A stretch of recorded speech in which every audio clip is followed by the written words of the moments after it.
چھپکلی اچانک غائب ہو گئی۔ شہزادہ عطار الحاج مولانا ابو اسید احمد عبید رضا عطاری المدنی مدہ ذیلہ العالی نے ایک بار ارشاد فرمایا کہ میں نے ایک دن کمرے میں چھپکلی دیکھی اور اسے مارنا چاہا تو ایک دم وہ غائب ہو گئی۔ سارا کمرہ خالی تھا، ایسی کوئی جگہ نہیں تھی جہاں وہ چھپ سکتی ہو۔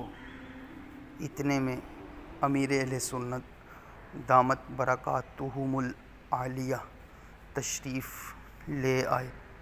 میں نے ان سے سارا معاملہ عرض کیا تو آپ نے فرمایا ہو سکتا ہے کوئی جن ہو، لہٰذا اسے نہیں مارنا۔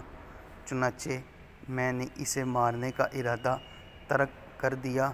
ابھی میں نے اسے نہ مارنے کا سوچا ہی تھا کہ وہ سامنے دیوار پر نظر آ گئی۔